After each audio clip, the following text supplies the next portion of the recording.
This is Agatha Christie's most perfect crime. Murder on the Orient Express. Starring the greatest cast of suspicious characters ever involved in murder.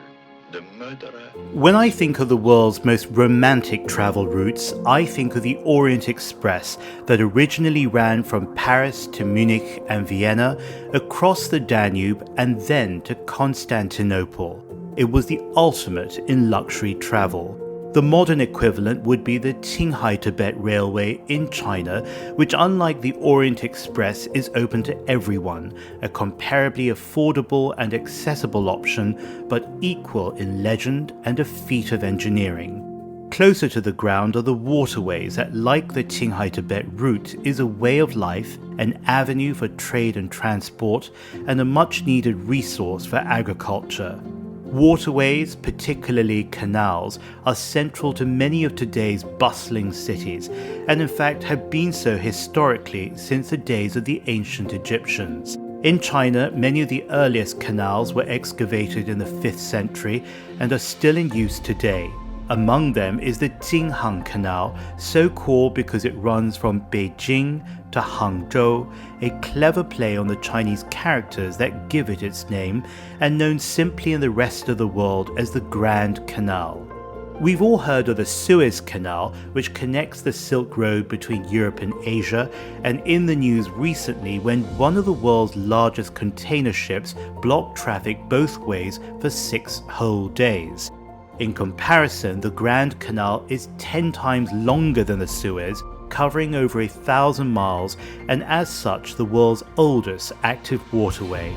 That history gives way to the kind of stories one only dreams of. The Grand Canal was built and expanded by great figures from 5 different dynasties. For example, Kublai Khan, who founded the Yuan dynasty in 1271 that included present-day China, Mongolia and Korea, restored and rebuilt the Grand Canal to roughly the route we know today. And to think that Kublai Khan's involvement came much later than its original creation in the 5th century BC. All these imprints, each a legacy of a different historical personality, formed a map from its starting point in Beijing through Tianjin, Hebei, Shandong, Jiangsu, and Zhejiang, where it rests in the city of Hangzhou, itself home to the West Lake enjoyed by Marco Polo.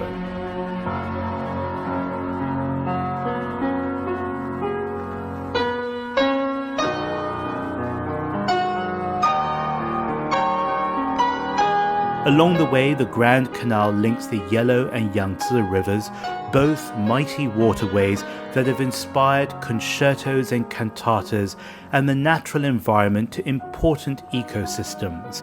Not surprisingly, early travelers like Marco Polo recorded their journeys and observations from Japanese Buddhist monks to Italian Christian missionaries.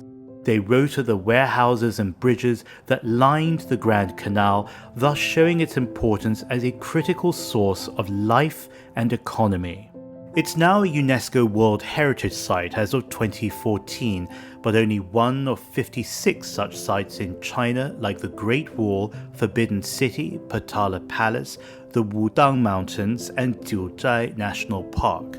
China is second only to Italy as the country with the largest concentration of UNESCO heritage sites.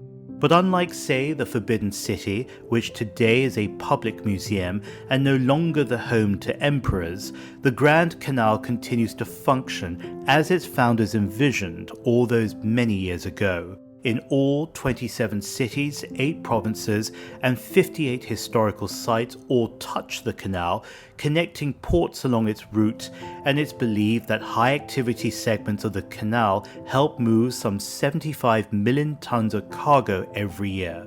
That takes on renewed importance in this pandemic, when global supply chains are experiencing real problems and demonstrate that creations from the ancient past can still be critical 1,500 years forward.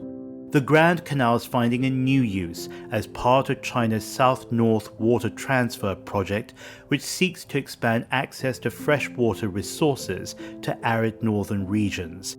In this way, the original spirit of innovation lives on, the past, the present, and the future, playing out their stories and existing side by side.